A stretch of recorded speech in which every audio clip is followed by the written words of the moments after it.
João 14, verso 3. Louvado seja Deus. Diz assim a palavra de Deus: e quando eu for e vos preparar lugar, virei outra vez e vos levarei para mim mesmo, para que onde eu estiver, estejais vós também. Mais uma vez. E quando eu for e vos preparar lugar, virei outra vez e vos levarei para mim mesmo, para que onde eu estiver, estejais vós também. Feche os olhos por um minuto e cubra a sua cabeça. Santo Deus, eterno Pai, Espírito Santo da verdade, aqui estamos, meu Senhor amado, como falhos, pecadores, carentes de Deus, necessitados do pão vivo, para alimentar a nossa vida. E nesta hora, Senhor, o Senhor venha de encontro a este lugar, a cada coração, Senhor, a cada necessidade. Que o Senhor fale conosco, Senhor. Aguça os nossos ouvidos nesta noite e nos faz ouvir a Tua voz, em nome do Senhor Jesus. Louvado seja Deus. Esse texto, esse versículo que nós lemos, ele tem o contexto quando Jesus declara que Ele é o caminho, que Ele é a verdade e que Ele é a vida.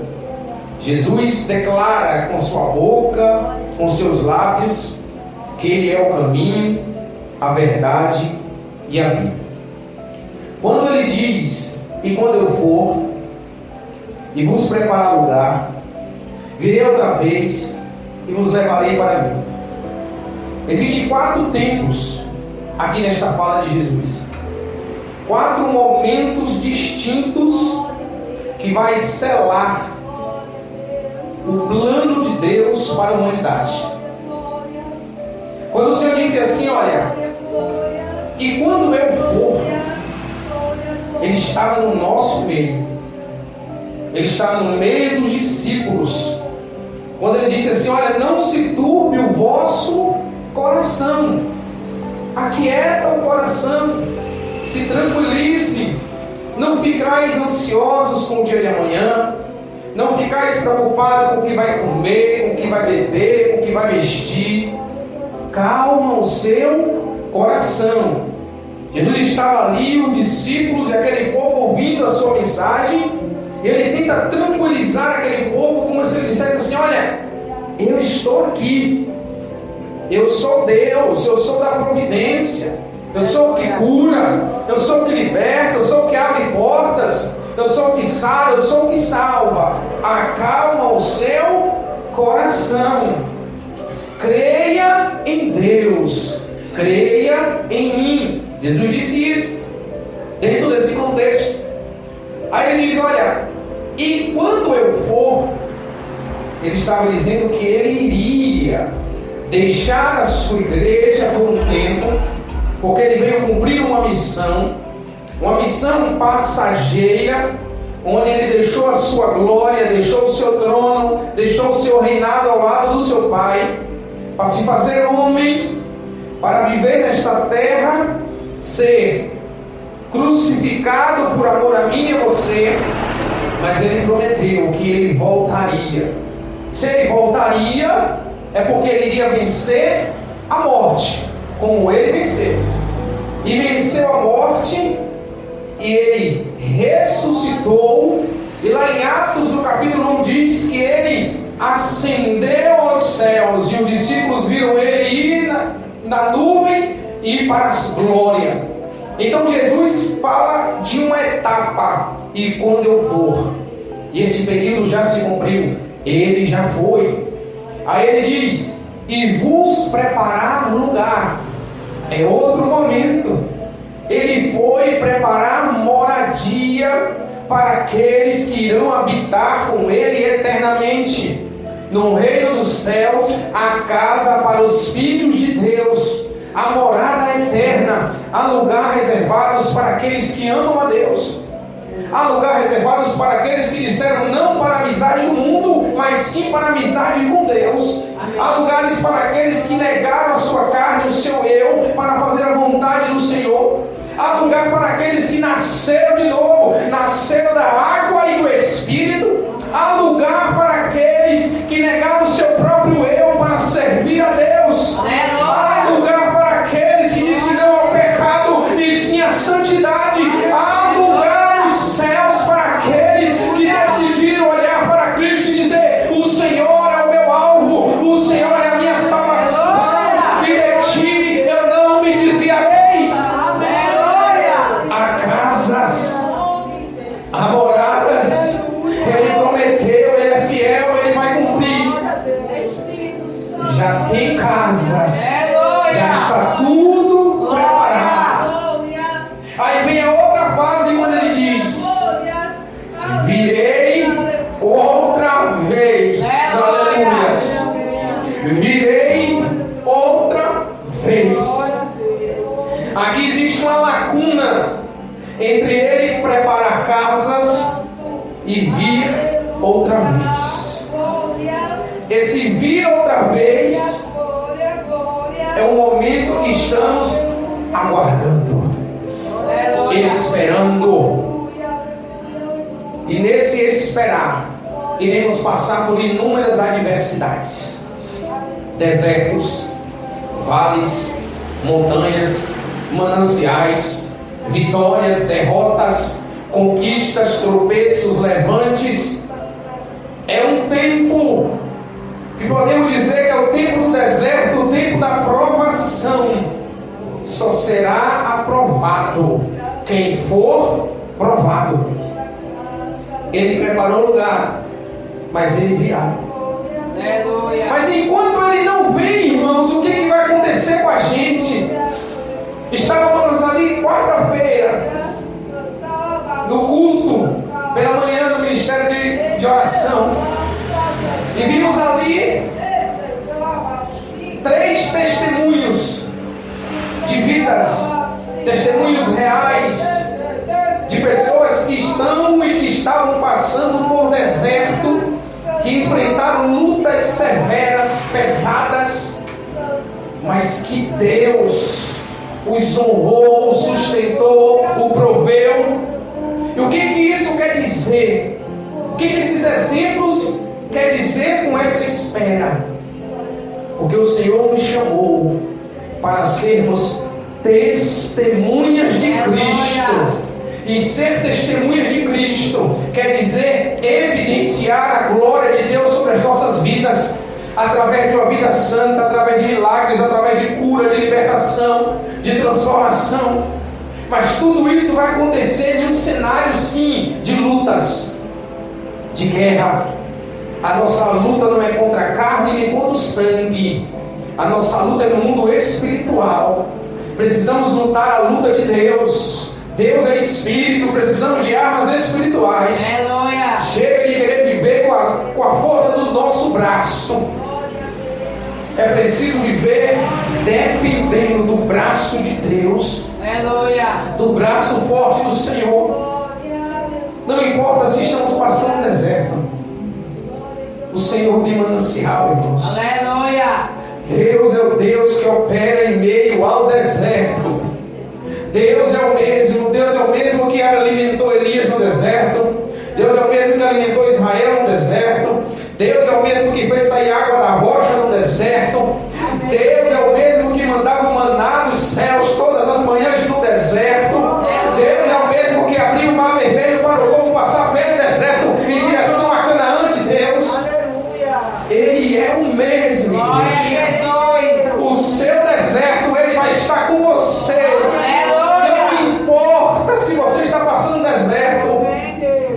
O que importa é quem está com você nesse deserto. Aleluia. Aleluia, Deus. Aleluias. Virei outra outra vez, é uma promessa, igreja. O cerco está fechando. O cerco está fechando. As coisas que o Senhor disse na sua palavra estão acontecendo em uma grande velocidade. E o que é que você temos que fazer senão esperar no Senhor? É esperar no Senhor, na presença de Deus, fazendo a vontade dEle, para a glória dEle. E Ele diz no quarto tempo: para que onde eu estiver, estejais vós também. Aleluia! Na nossa mente, no nosso coração, as nossas ideias não podem ser outras senão um dia morar eternamente na presença de Deus. O nosso sonho, irmãos, o nosso objetivo maior de vida não pode ser outro senão um dia entrar na mansão celestial e viver eternamente na presença de Deus. O que nós podemos esperar mais deste mundo? O que nós podemos esperar mais das coisas que este mundo tem nos oferecido?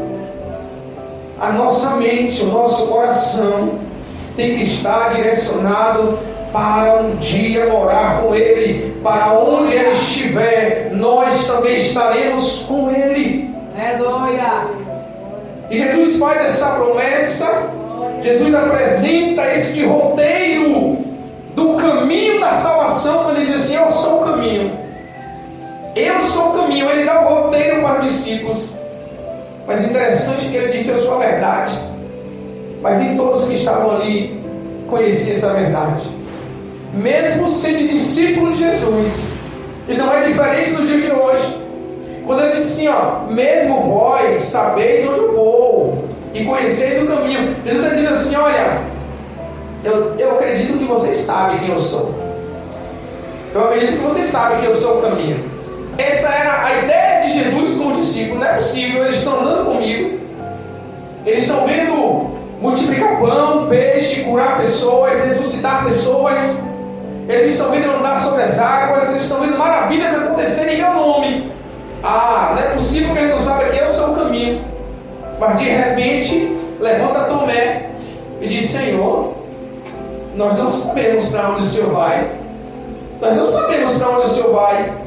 E como é que nós vamos saber este caminho? Eu creio que vem uma tristeza no coração de Jesus. Quando ele diz: não é possível, Tomé, que você não sabe qual é o caminho. O caminho está com você aqui o tempo todo. Quase 3 anos caminhando com você, Tomé, ao seu lado, e você não sabe qual é o caminho. E Jesus responde: eu sou o caminho, Tomé.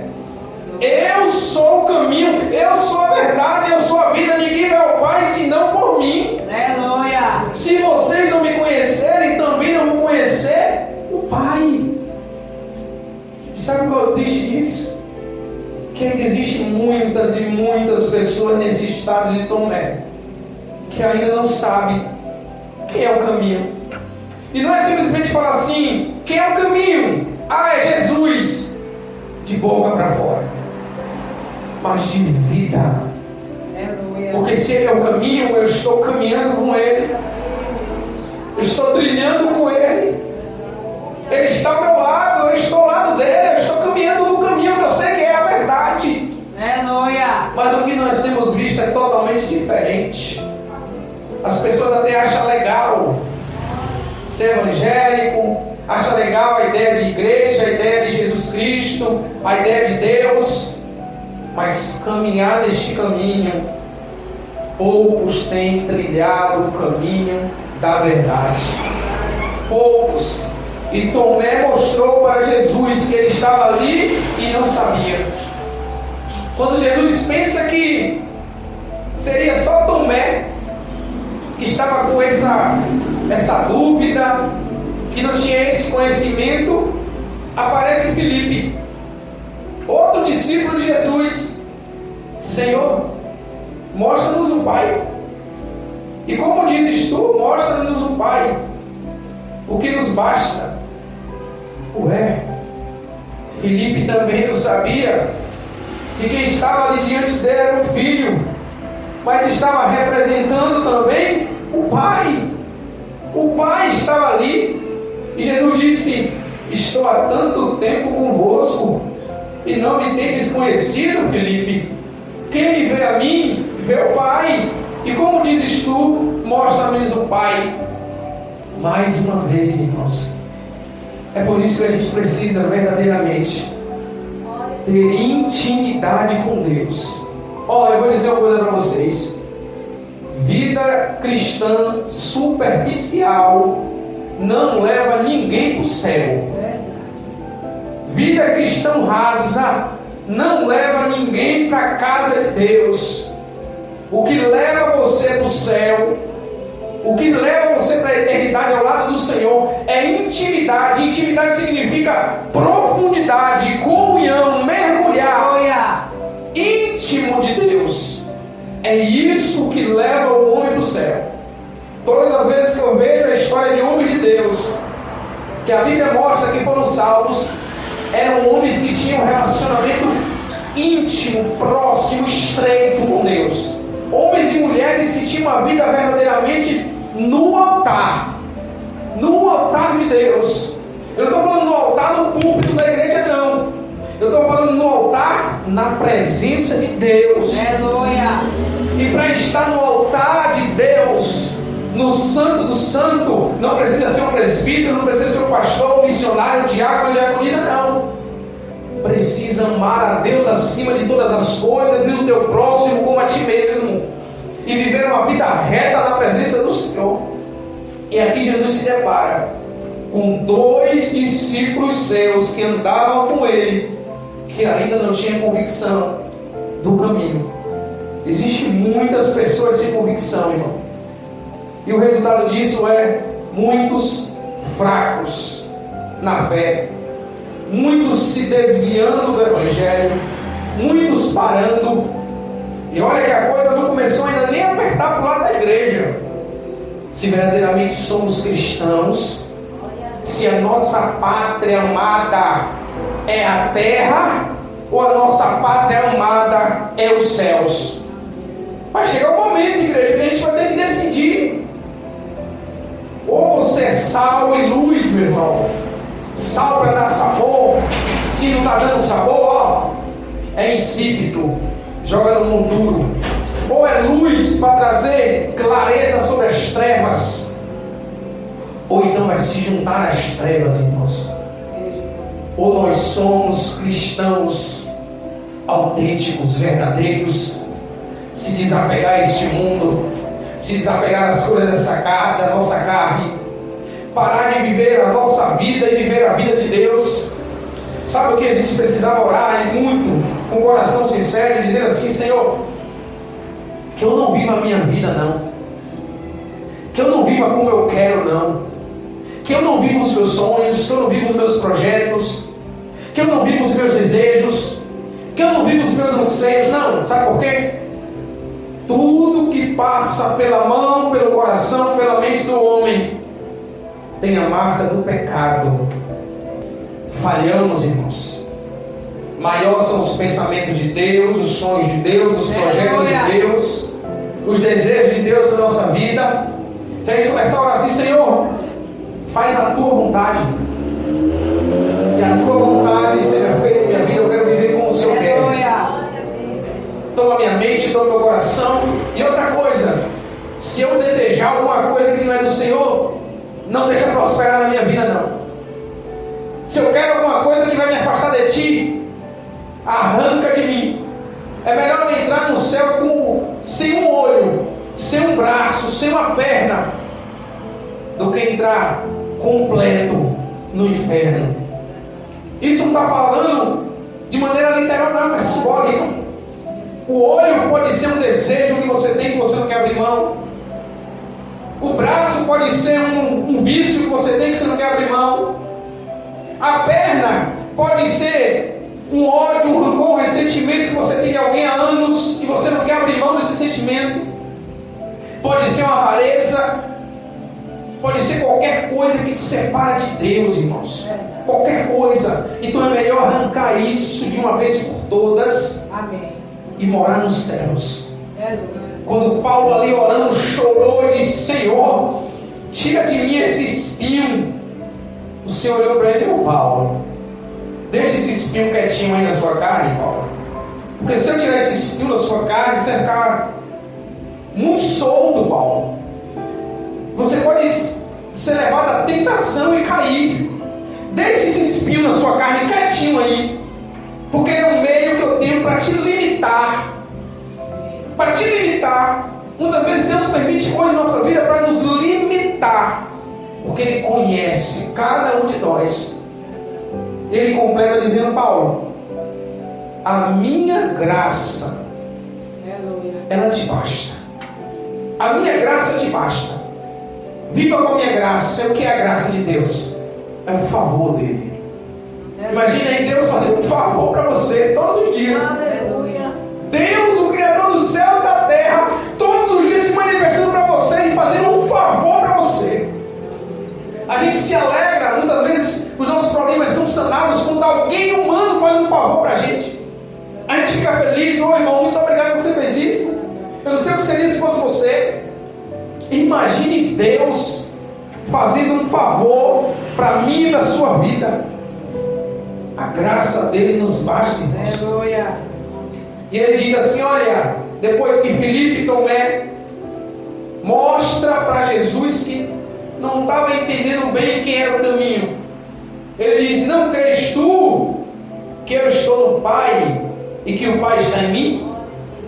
As palavras que eu vos digo, não as digo de mim mesmo, mas o Pai que está em mim é quem faz as obras.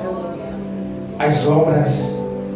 Se o próprio Jesus, irmãos, reconheceu que quem estava operando tudo na vida dele era o Pai, imagine nós. Nós precisamos de Deus para cada detalhe da nossa vida. Coloque Deus em toda a sua vida. Não deixe Ele de fora de nada da sua vida. Dependa dele como Jesus dependeu dele. Foi o Pai que realizou toda a obra através de Jesus Cristo. Ele diz: creia no Pai. Creia. Crede ao menos por causa das minhas obras. Louvado seja Deus. Concluindo. Aleluia. Todas essas etapas que Jesus falou já se cumpriu. E quando eu for, Ele já foi. E vos preparar lugar. Os lugares já estão preparados antes da fundação do mundo, disse a palavra de Deus. E agora virei outra vez. Quem um dia não acreditou, quando os profetas Jeremias, Isaías, profetas que profetizaram a vida do Messias, não acreditaram, um dia ele veio, cumpriu-se toda a palavra de Deus e foi. Agora estamos vivendo outro período do tempo da história. E por que seria diferente da primeira vez? Porque Jesus não viria? Ah, mas está demorando. Quem disse que está demorando? Tudo está acontecendo. Se a gente fosse sincero com nós mesmos, a gente diria no nosso coração: realmente Ele está voltando. É como se o Senhor estivesse despertando as pessoas. Fica ligado, Jesus está voltando, se atenta. Porque esse despertamento virá sobre a igreja. Porque ainda vai acontecer um avivamento de Deus sobre essa terra. Ainda vai acontecer um avivar, um renovar do Espírito sobre a sua igreja. A igreja, para subir para o céu, ela vai ter que estar pronta, adornada, alva com a neve, com azeite na botija, esperando o noivo pronta. Se ela não estiver pronta, irmãos, não sobe. Anécias não subiram.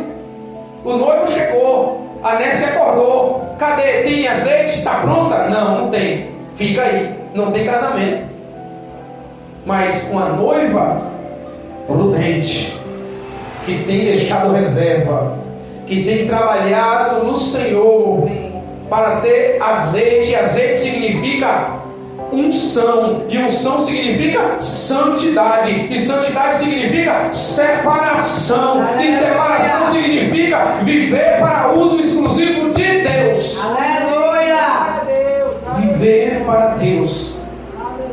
Esta é a igreja que vai subir ao céu. Amém. Aleluia. E tudo isso está prestes a acontecer em nosso meio, em nome do Senhor Jesus Cristo. Que essa promessa se cumpra e vai se cumprir. Precisamos estar prontos, preparados, para quando a trombeta soar, você estará com seus ouvidos aguçados, como a palavra própria do Senhor diz: aquele que tem ouvido, ouça o que o Espírito diz à sua igreja. Ouvir. A fé vem pelo ouvir, irmãos. E quando você ouve, você tem fé.